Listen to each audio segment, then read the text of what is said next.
I, a 38-year-old man, have been married to my 37-year-old wife, Natalie, for 4 years.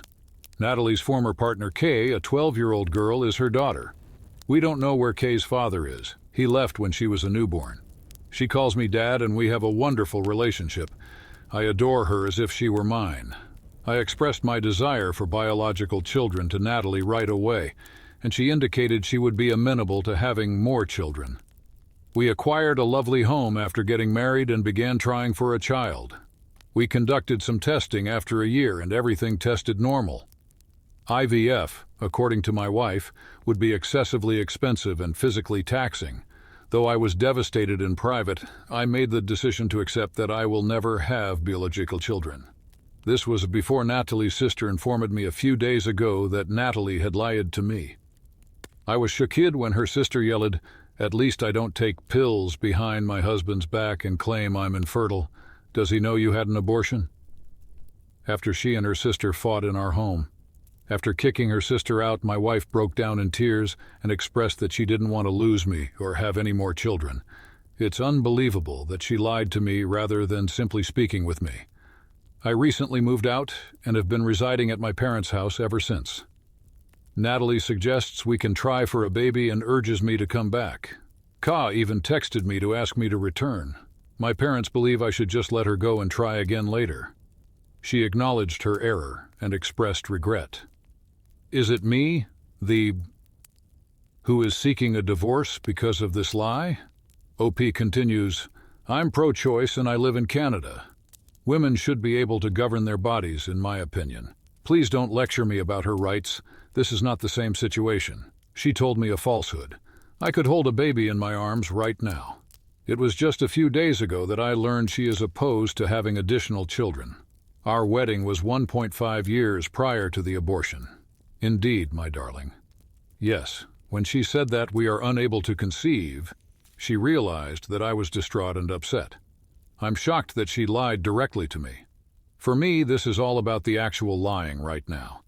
Kids, you can decide if you want more children. It is entirely up to you whether or not to continue having children.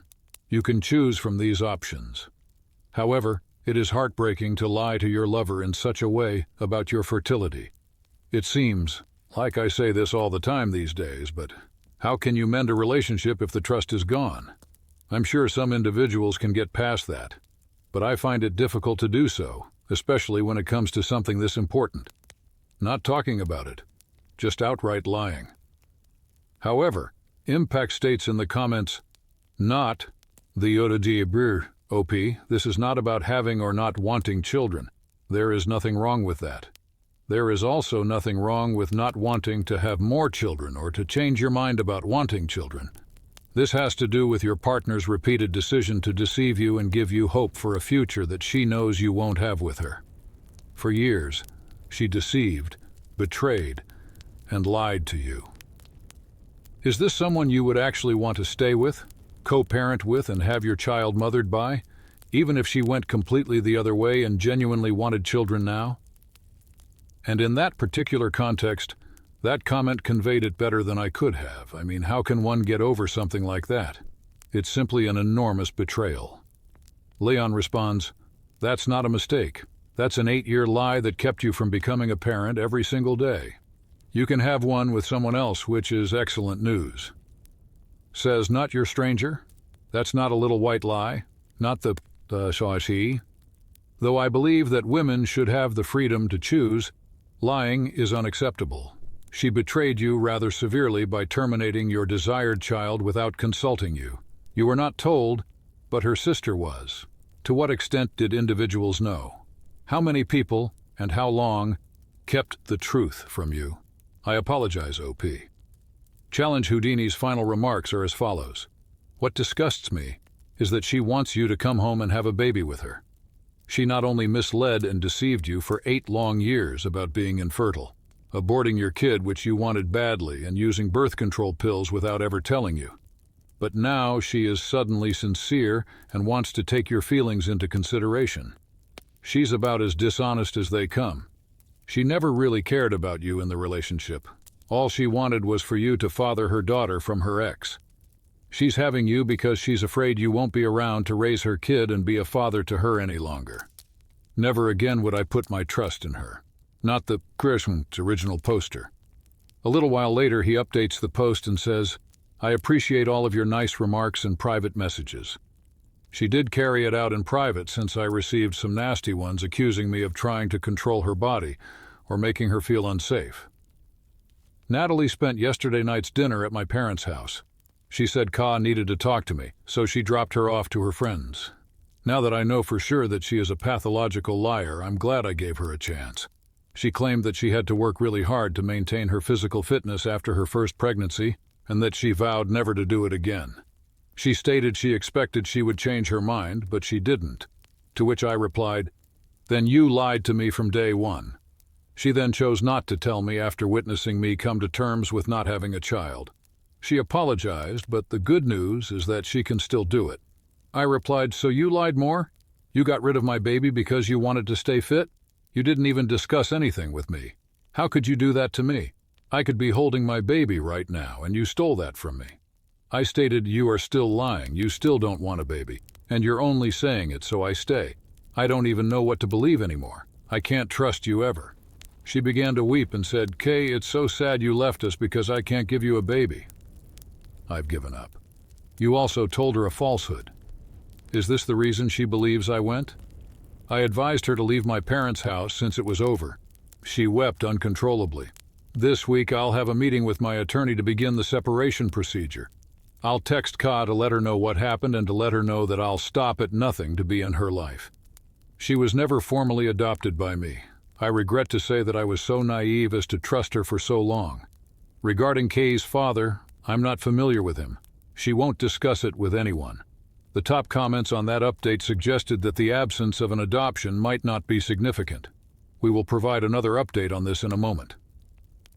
Following their divorce, the courts granted my stepfather visiting privileges but not custody or decision-making authority since they believed that I was the child's best interest. Make sure your lawyer is aware of any priorities you may have for this. OP says, I'll discuss this with my lawyers this week. Salt Concept says, in quotes, she said after her first pregnancy she had to work so hard to be in shape and she swore she would never do that again. And then says, that was her excuse for lying to you for 8 years and aborting your child behind your back. Yikes. Boring Cycle says, my eyes about popped out of my head when I read that. For OP, it isn't even about having a kid. It's about the fact that she lied for 8 years. So he could be a daddy to Kay, or girl. I wonder if he can get parenting time because he's been the only dad she's known for 8 years. OP comes in with the next update that says, I'm sorry for multiple posts, but you guys have been so helpful, definitely more than my family and friends in real life. I took your advice and met with my sister-in-law over lunch. She was very reluctant to give me any info, but here is what she said. Natalie is in no contact with her parents since before Kay was born. She didn't lie about this part. I asked if she knows who Kay's dad is because Natalie gets upset every time I asked and refuses to talk about him. She was surprised and said, you're kidding, right? You can't be this naive. It's obviously Ryan, her boss, the guy who owns the yoga place. I asked about their relationship. She kept saying Natalie really loves you. I begged her to tell me everything. She said she thinks not sure. The reason Natalie had an abortion was because she wasn't sure if the baby was mine or Ryan's. Either way, she didn't want another baby. I was floored. She was cheating on me the same time we were trying for a baby with the same guy who already abandoned her once. What's going on here? Why was I stupid enough to start a college fund for a kid, yet she cheated on me at least once with this guy? I'm going to lose my house and half of everything, she said. I asked Ka whether she knew who her dad was, and she replied that she didn't since Ryan didn't want to be in her life. Listen, you're a good guy. Just move on. No need to dig more. You're making yourself crazy, Ka added. Before I go, I want to tell Ka everything, but my parents feel that since I'm not a parent and it's none of my concern, this is going too far. Contrary to what my pals believe, I don't want to tell her to injure Natalie. I am aware of how horrible it is to be misled, and Ka is entitled to the truth. My folks say I should just speak with a lawyer because I act like such a weird person. What a terrible situation, and I was definitely doubting her with that initial update. I mean, why wouldn't she discuss Ka's father? Why wouldn't she bring him up or talk about it at all? You know, that raised a red signal for me right away. However, it seems like there's no reason to look much further with this second update. After all, how much worse can things get? But she continues. Crazy how many things people wrote ended up on point. Then she quotes, "No need to dig more," followed by, "This also sounds bad, like there is more to dig out. Just meet the lawyer and get to the gym." The genuine Glimmer replies, "Leave the kid out of your fight with her mum. If she wants to know about her dad, she can ask. And if she doesn't, you do not have the right to violate her wishes here. Sorry you're hurt, your ex is a B. Stop using the kid. You're involving her too much as is. Stop texting her about her mum. Stop telling her what you and your ex talk about. You can try to be there, but opening her eyes to the person her mum was to you isn't fair and doesn't accomplish anything. Handle your business with the adult like an adult."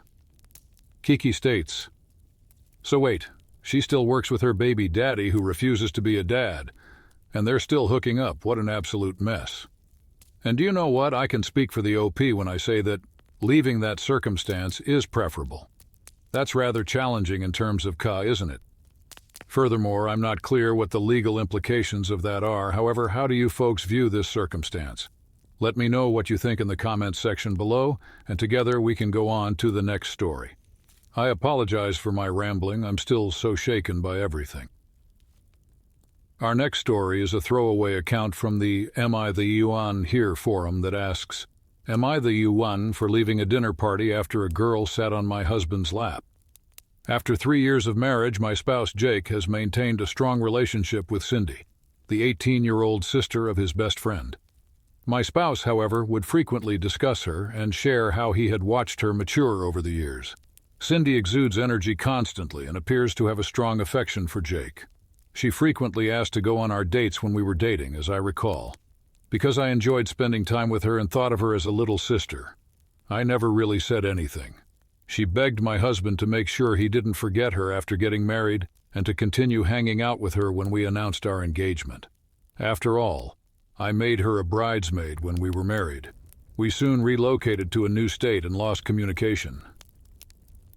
Now, along with Cindy, Jake's best friend also came to stay with us for a while. She commented on how attractive my husband had become as soon as she saw us and expressed her relief that he didn't look like those dull married men. Then Cindy would completely disregard me throughout their visit and get too close to Jake. I suggested to Jake that Cindy should tone it down as it was appearing a little out of place, but he responded by saying that Cindy is simply being a little juvenile and acts that way around everyone. On the final day, we made the decision to have a dinner party for everyone. When Cindy came over to say, "Oh, I need to steal your husband for a while," over dinner, I was with Jakey. Before I could say anything, she grabbed Jakey's hand and took him to play games. Since it was their last day together, I chose to ignore it. However, at dinner, she began to go too close to Jake and would pull him away anytime I was near, all the while laughing at me. I sat next to Jake as we all sat down to eat, and Cindy was the last to arrive. "Oh, there is no seat," she remarked, before simply walking over to sit on my husband's lap. Jake laughed and said, "Cindy, stop acting like a kid. You're not a kid anymore."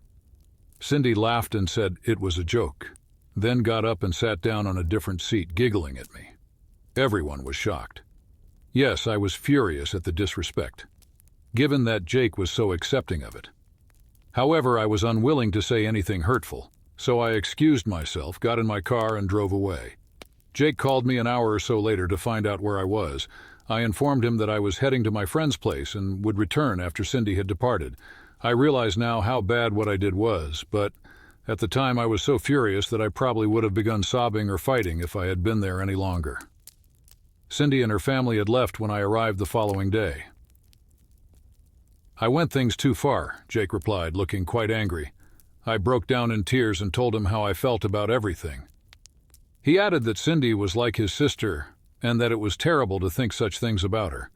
I informed him that although I didn't doubt his intentions, Cindy's rude actions had hurt me, and by remaining silent he was giving her the benefit of the doubt. He began by claiming that I sound foolish and that I wasn't even capable of laughing. A joke on the incident with the sitting on the lap. In any case, I added, I don't want her back in my home. Finally, Cindy sent me a note apologizing for making me feel so uneasy about myself and promising to take care of me. However, I should not have left because it was somewhat immature and detracted from the atmosphere. It was very deceptive. I didn't give her a response. My spouse needs to keep his distance from Cindy, I told him just now. I asked him if I was giving him a deadline. I mentioned that this truly infuriated my husband if he would even go so far as to reject and disrespect my sentiments for Cindy. And he added, I'm giving him an ultimatum anyway because I have such disgusting thoughts about him, adding that he might as well go because he couldn't live with someone so insecure and full of hateful ideas about him. After packing his bag, he headed to his mother's house. I've tried several times to apologize and express my regret about everything, but he doesn't return my calls or texts.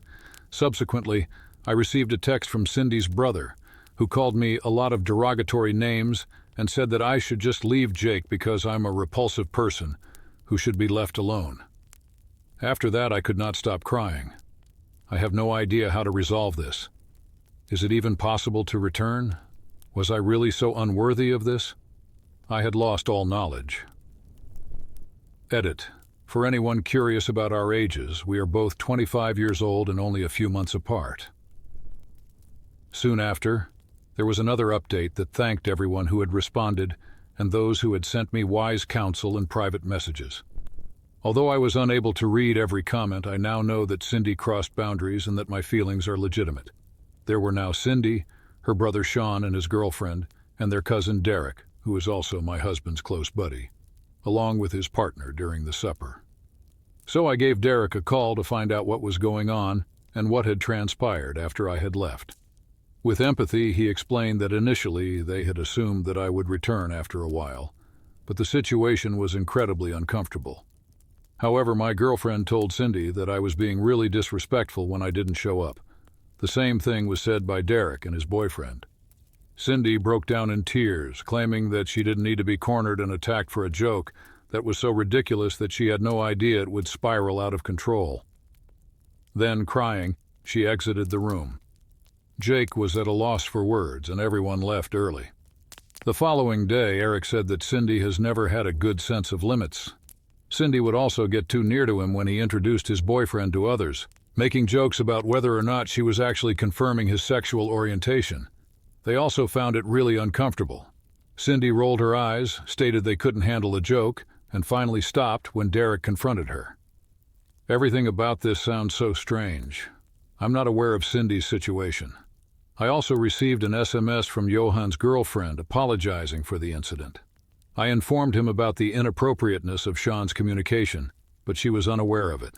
I begged her to warn Sean not to bother me again after sending her a screenshot. She apologized profusely and promised to speak with him. My mother-in-law called me and wanted to know what was going on because Jake hadn't told her, only stating that we had a fight.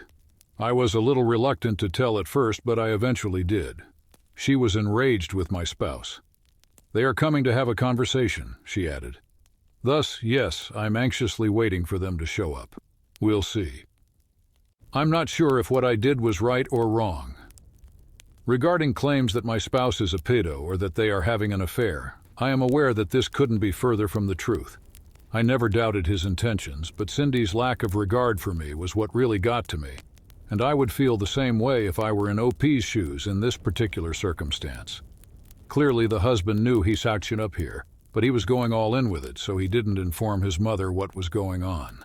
Subsequently, a few remarks before the updated top section state that the only thing you did wrong was to apologize to your spouse as though his charges had merit. At night, Blue Wolves nod in agreement. She had nothing to be sorry about.